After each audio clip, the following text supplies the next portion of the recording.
Et Alexandre Baradez est avec nous sur ce plateau. Bonjour. Bonjour. Merci d'être avec nous. Vous êtes analyste des marchés chez IG France.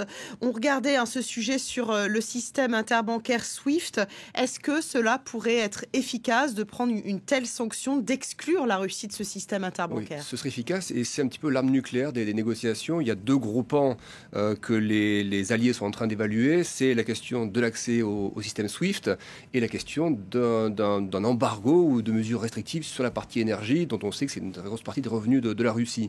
Il y avait l'ancien ministre des Finances russe en 2014, au moment des tensions en Crimée, avait estimé que si la Russie était coupée du système SWIFT, ça pèserait à l'époque 5% de son PIB par an, ce qui est absolument gigantesque, ce qui veut dire que si vous additionnez ça avec des sanctions, des mesures de rétorsion sur les exportations de produits tech, par exemple, plus un gel des avoirs, plus gel des avoirs russes dans les différentes banques, et que vous ajoutez des sanctions sur le dollar, par exemple, c'est un coup fort à l'économie russe qui sera très probablement en récession l'année même où les sanctions seront prononcées.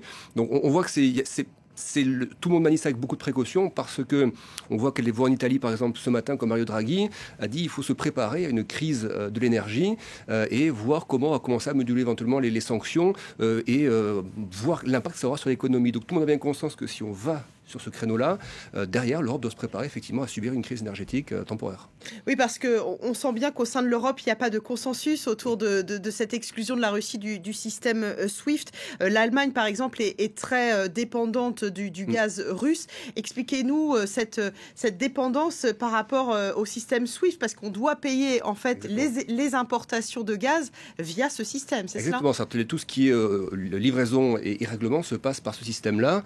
Alors, il y a eu quelques sources hier qui indiquaient que certains acheteurs de pétrole russe étaient déjà confrontés à des problèmes de lettres de crédit dans des banques occidentales pour régler la Russie. Donc ça n'a pas été confirmé de manière officielle, mais ce qui veut dire qu'on envoie aussi peut-être des messages comme ça à la Russie en disant voilà, nous aussi acheteurs de pétrole, si on commence on a conscience que si on bloque l'accès au dollar, on ne pourra plus vous régler, on ne sera plus livré, mais on commence déjà à manier un petit peu cet argument-là. Donc c'est une vraie menace. Et hier, Biden l'a également mentionné comme ça, en indiquant que l'objectif des États-Unis, c'était de limiter aussi la capacité de la Russie à faire du business, pour prendre ces termes, en dollars et en yens. Et plus tôt hier, c'était le Royaume-Uni qui expliquait que plus d'accès au marché de capitaux britanniques, donc plus moyen de lever de la dette, même si on sait que la Russie n'a pas trop de problèmes de dette. A anticipé, on va dire, vis-à-vis de cette dette, justement. Voilà, elle avait liquidé, par exemple, quasiment tous ses avoirs, même en bons du Trésor américain, par exemple, pour les rendre liquides. Mais attention que cette capacité à avoir vendu ces bons du Trésor américain, donc libellés en dollars, ça génère quand même de la liquidité en dollars qu'il faut quand même stocker. Et toute cette liquidité n'est pas stockée en Russie. Et c'est là que le gel des avoirs peut avoir un rôle important. Et qui plus est, si vous commencez à frapper en plus, Poutine, on voit que c'est des sources qui laissent entendre que c'est une réflexion qui est évaluée actuellement au sein de l'Union européenne de sanctionner directement Vladimir Poutine. Oui, alors justement, ça a été décidé. Il y a eu un accord des 27 pour sanctionner Vladimir Poutine et Sergueï Lavrov pour le gel de leurs avoirs. Concrètement, pour nos téléspectateurs, qu'est-ce que cela implique concrètement, ce gel des avoirs? Alors déjà, il faut réussir à localiser les avoirs. Donc ça, c'est une partie qui n'est pas de mon domaine, mais c'est tout ce qui est extraterritorial, en fait, sur lequel vous avez la capacité de geler les biens immobiliers, les comptes bancaires, saisir des yachts, par exemple, de proches de Poutine, des oligarques. Donc, ces sanctions qui...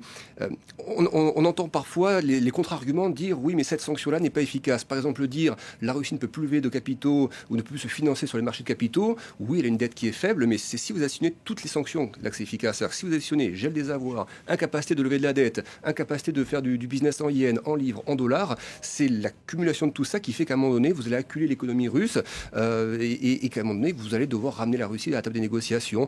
Mais le gros stress que nous avons, nous, en Europe, c'est qu'effectivement, on est dépendant du gaz. L'Allemagne dit qu'on a quand même des stocks de gaz pour l'ensemble de l'année et qu'il faut par contre penser à reconstituer les stocks pour l'hiver prochain.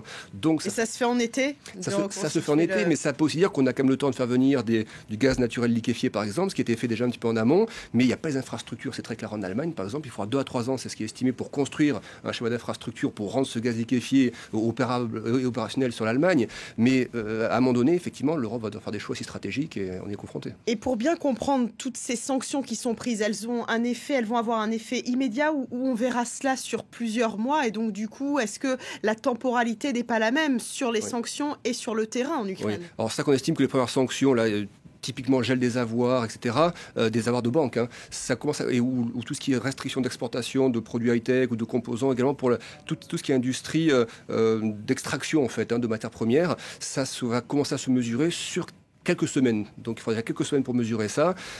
Mais c'est sûr que c'est pas des sanctions qui peuvent tout de suite pousser l'économie russe au bord de la falaise, parce qu'on voit tous qu'effectivement Vladimir Poutine a pris les devants, à organiser son économie en termes de réserve de change, en termes de réserve d'or également, pour pouvoir tenir quelques temps. Et puis effectivement, il y a l'allié chinois qui peut servir aussi de contrepartie quand il n'y a pas la liquidité qu'il veut sur la partie européenne ou américaine.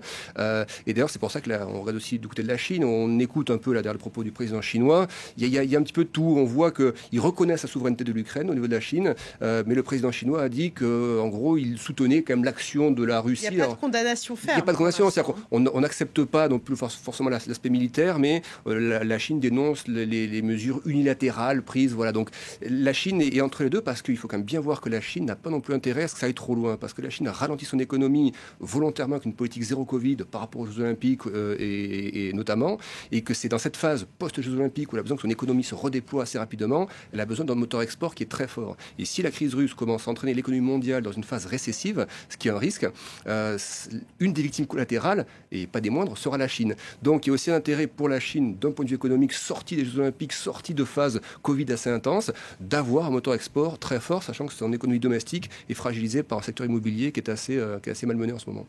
Merci beaucoup Alexandre Baradès pour toutes ces explications.